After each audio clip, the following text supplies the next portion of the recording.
Hi, I'm Jane. I love to garden. I live in Utah up by the Wasatch Mountains. We're very dry here.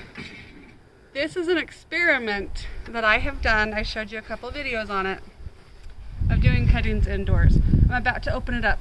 So this container is in my house in my sunroom by a south-facing window, but it's too dirty in my house, so we're doing the reveal right here. So I'm going to open this up. Ready?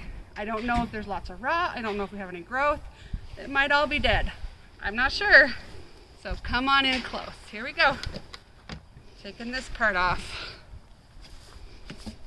There is a lot of green. Oh my goodness, look how much green there is.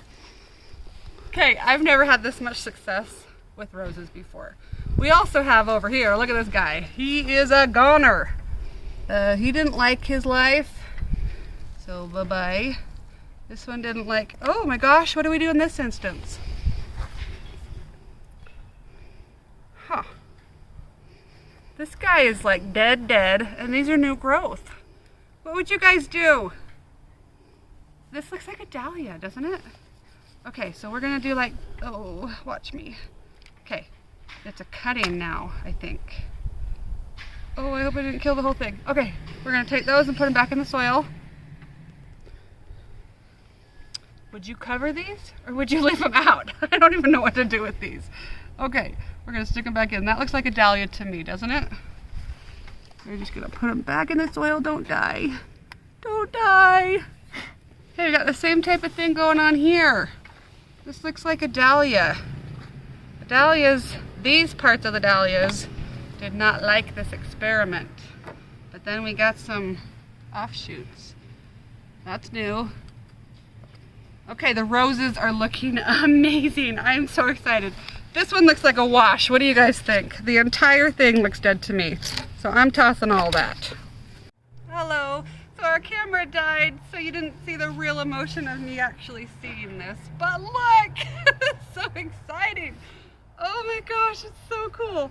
So what I was saying was if any of the leaves fall into the section, they cause a lot of rot and mold, and they can cause other things to mold and rot. So get those out of there, get all the debris out of there. But look at this container. I am so happy. This is the most I've ever done with roses. So roses and cuttings are an emotional up and down because you get all excited like now, and it's better not die because I'm gonna be mad. But just keep trying. Do not give up. One more thing real quick that I don't think the first video it cut off. If you look down here, this is the bottom where all these roses were.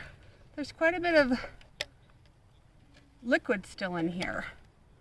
And the first update that I did, there was way too much liquid and it made everything rot. So you gotta come through and watch them and check on them about every 2 weeks and make sure to get all the dead out of there and make sure there's not standing water. So this is the graveyard.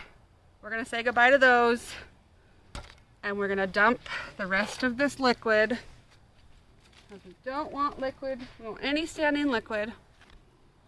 And then anything that looks good still, I'm so excited. We're gonna put back on the bottom of this.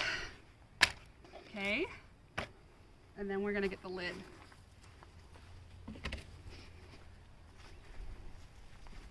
Oh, we're gonna hit our cuttings first. And then we're gonna get it right there. I am not watering these because there's plenty of moisture in there. So what's gonna happen is the condensation is gonna build all around it again. And this is going to go in my sunroom. How warm do you think it stays in there, Rob? 60 something? Stays about 65, it doesn't get above 70. And it still gets really cold at night still, but it doesn't freeze. But this is like an extra barrier, and then we're gonna go put it in front of that south-facing window, and hopefully we can keep some of these roses alive. I'm so excited. I'll see you later. Bye.